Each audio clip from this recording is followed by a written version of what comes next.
Bonjour les amis, j'espère que vous allez tous très bien. Très content de vous retrouver pour cette nouvelle vidéo. C'est le début de la trêve internationale. Casado est blessé pour 2 à 3 mois, ce qui veut dire que c'est probablement une fin de saison pour lui.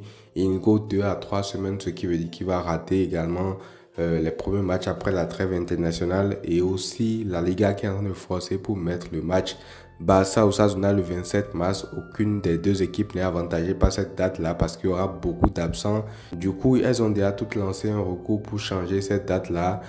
Mais dans cette vidéo, on ne va pas revenir sur tout ça. On va parler des 5 changements qu'a subi le Barça de Hansi Flick au cours de cette dernière semaine-là. Parce que cette équipe, depuis le début de saison, ne cesse de s'améliorer, de se bonifier constamment avec le temps. Et aujourd'hui, dans cette vidéo, on va pointer du doigt 5 changements qui sont en train de faire mûrir cette équipe-là. Alors, avant d'aller plus loin, n'hésitez pas à liker la vidéo, à vous abonner si ce n'est pas encore fait. C'est gratuit et ça me soutient tout simplement. Alors, on ne va pas perdre plus de temps, on va commencer tout de suite par le premier point de cette vidéo qui est tout simplement la gestion des efforts. Alors ça, c'est un truc qu'on ne voyait pas trop avec le Barça de Hansi Flick en début de saison parce que après que l'équipe mène au score, elle partait tout le temps l'abordage, elle partait tout le temps très haut et tout. Ça ne veut pas dire qu'en fin de match actuellement, il ne presse plus, mais ce n'est plus la même manière quand même parce qu'avant, elle partait tout le temps l'abordage. Aujourd'hui, c'est un peu plus maîtrisé, je vais dire, la débauche d'énergie est un peu plus contrôlée par toute l'équipe, ce qui fait que forcément, tu ne souffres pas de pépins physiques derrière et ça permet également à beaucoup de joueurs de l'équipe de pouvoir s'économiser tout en faisant des efforts, tout en ayant également des possibilités de marquer des buts en plus et tout. Ça ne veut pas dire que tu restes moins compétitif en fait sur la fin du match. Et aujourd'hui, je peux vous garantir que ce qui arrive à l'équipe de Liverpool actuellement est sûrement dû aux plumes qu'ils ont laissées en début de saison. Parce que pour ceux qui ont suivi Liverpool depuis le début de saison, c'est quand même une équipe qui se dépensait énormément. Et c'est une équipe qui a un banc quand même qui est assez riche, mais il y a quand même une colonne vertébrale qui joue tout le temps en fait. Du coup, je pense qu'ils ont laissé énormément de plumes et actuellement, ils sont en train d'en payer les conséquences. Et la preuve, même le Barça actuellement, après la plus grande période du Barça, début de saison jusqu'à octobre, le Barça a une baisse de régime en Liga courant le mois de novembre, décembre. Après octobre, le calendrier a été très dur. Donc, le match contre Benfica est un exemple parfait de ce que je vous dis dans la gestion des efforts où le Barça met déjà 3-1 à la pause. Et la deuxième mi-temps, c'était une sorte de taureau géant où tu surplombais le jeu de par ta qualité technique et tu cherchais des occasions pour en finir avec un quatrième but éventuellement. Donc, flancher physiquement actuellement, ce serait une catastrophe pour le Barça et c'est bien que le Barça commence à gérer ses efforts dans une période aussi cruciale de la saison que celle-ci. On passe maintenant au deuxième point qui a changé dans ce Barça-là, c'est tout simplement une touche de génie en fait. Tout simplement parce que le travail de Hansi Flick aujourd'hui, il est énorme dans cette équipe-là. Déjà, il ne faut pas oublier qu'il a changé la perception qu'on avait de cette équipe en début de saison parce que, bon, la saison passée, Xavi était bien évidemment le coach. C'est pas pour taper sur lui, mais bon, cette saison, on se disait que ce serait une saison de transition avec un nouveau coach, un nouveau projet et tout. Mais là, on passe d'une saison qui aurait pu ou bien qui aurait dû être une saison de transition à une saison d'un potentiel quadruplé en fait. Parce que là, le Barça a déjà gagné la Super Coupe d'Espagne. On est très bien placé pour la Liga actuellement. La Ligue des Champions, je ne vais pas dire qu'on est un favori comme tout le monde le dit, mais bon, il y a quand même des chances qu'on aille au bout de cette compétition-là. La Coupe du Roi, tu as encore un match retour à jouer contre l'Atlético. Donc, le potentiel quadruplé est encore largement réalisable par le Barça. Et pourquoi je dis une touche de génie, c'est parce que Hansi Flick, il fait des changements qui sont beaucoup trop pertinents en fait. Cette année, combien de fois on a vu Hansi Flick faire des changements assez pertinents? Là, de tête, je vous énumère ceux dont je me rappelle, c'est l'entrée de De Jong lors du Classico Bernabéu, le 4-0, où il change totalement la rencontre du Barça après la sortie de Gavi qui ne faisait pas un bon match, je crois. L'entrée de Fermín López contre le FC Séville qui marque d'entrée qui se fait ressentir dans le jeu. Les entrées de Ferran Torres qui ont fait énormément de bien à plusieurs moments de la saison pour le Barça. Et la dernière fois contre l'Atlético, c'est ça qui me marque le plus, c'est l'entrée de Ferran Torres et de Eric Garcia en repositionnant Rafinha dans le demi-espace 3 en fait. Parce que moi, de chez moi, je me disais, c'est pas possible, pourquoi il laisse Fermín sur le banc? Et pourtant, derrière, ça paye en fait. Ça paye parce que c'est un coach qui sait ce qu'il fait, c'est un coach qui sait ce qu'il veut produire et tout. Donc pour ça, c'est vraiment un vrai gap pour cette équipe-là, qui a un coach maintenant qui fait des remplacements qui sont pertinents, même si le plan de base ne marche pas, ce qu'on ne souhaite pas trop tout le temps. il a quand même une perception tactique assez aiguisée parce que c'est un coach qui est extrêmement expérimenté. C'est vrai qu'il n'a pas une longue carrière d'entraîneur, mais il a longtemps été adjoint de Joachim Löw, de Niko Kovac et tout. Donc forcément, il a engrangé énormément d'expérience pour tout ce qu'il est en train de faire dans ce Barça-là actuellement. Donc franchement, Hansi Flick, il a apporté un vrai plus à cette équipe-là. Et ça me permet de faire la transition avec le troisième point de cette vidéo qui est tout simplement l'état d'esprit. Et pour illustrer ce propos-là, je vais prendre tout simplement 3 matchs de cette saison et je vais vous dire le point commun entre ces 3 matchs-là. Quand vous prenez le match de la phase de Ligue contre le Benfica en Ligue des Champions, quand vous prenez aussi le match aller contre Benfica lors des huitièmes de finale de la Ligue des Champions et quand vous prenez le match il y a quelques jours contre l'Atlético Madrid, quel est le point commun entre ces 3 matchs-là pour vous?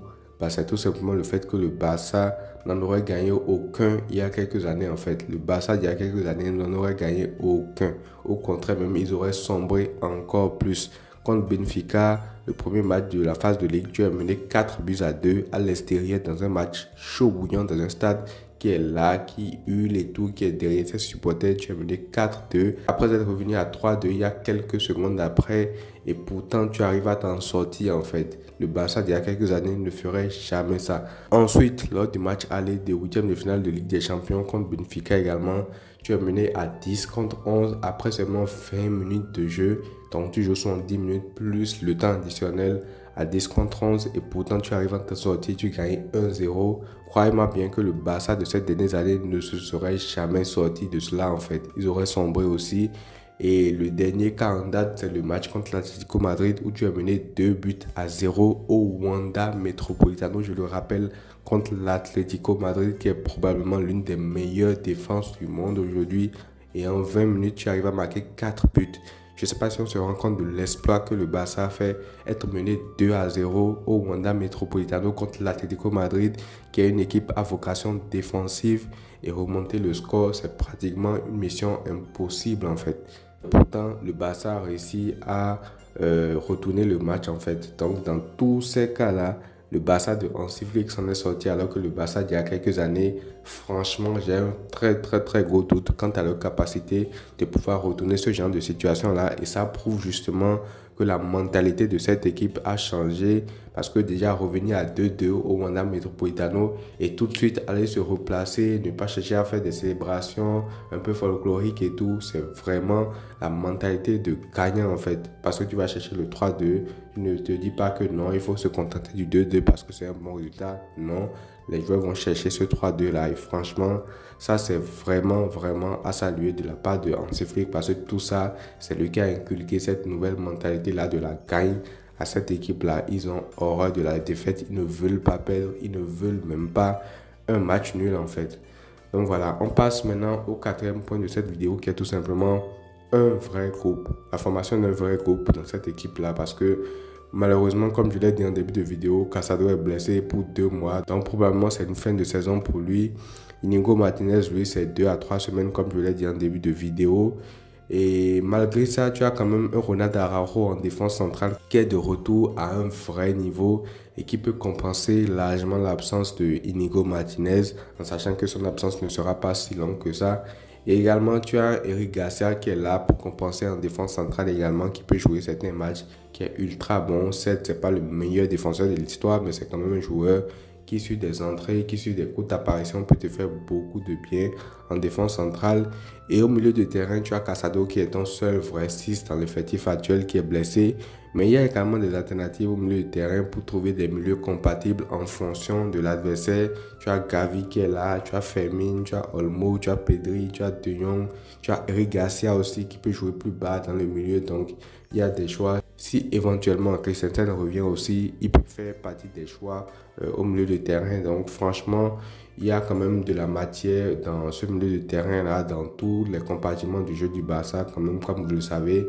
Et vous savez aussi que ce n'est pas un 11 qui gagne des titres, c'est plutôt un groupe un peu plus large de 14, 15, 16 joueurs même. Et le Barça a cela dans cet effectif en fait, parce que on l'a vu il y a quelques années en Première Ligue avec Arsenal qui avait pratiquement tout le temps le même 11. Et sur la fin, ils ont flanché physiquement, ils n'ont pas pu gagner le titre face à un Manchester City qui était quand même assez redoutable. Mais là, si tu as un vrai groupe avec des remplaçants de qualité derrière, ça peut largement faire la différence en fait. On passe maintenant au dernier point de cette vidéo-là, qui est tout simplement la problématique du numéro 9. Alors, désolé, encore une fois, je vais en reparler. Mais Lewandowski, moi je l'ai dit, je le redis, il peut décider en grande partie de cette fin de saison du Barça. Si le Barça doit faire le quadruplé, je ne veux pas dire que ça va dépendre que de lui parce qu'il y aura les performances des autres équipes derrière et de toutes celles coéquipées également, mais ça va dépendre en grande partie de lui parce que le match qu'on a vu contre Atlético Madrid là, il y a quelques jours, illustre parfaitement cela en fait. Déjà la première mi-temps, vous avez un Lewandowski qui est cata, qui rate tout et qui vient juste de rater le 1-0.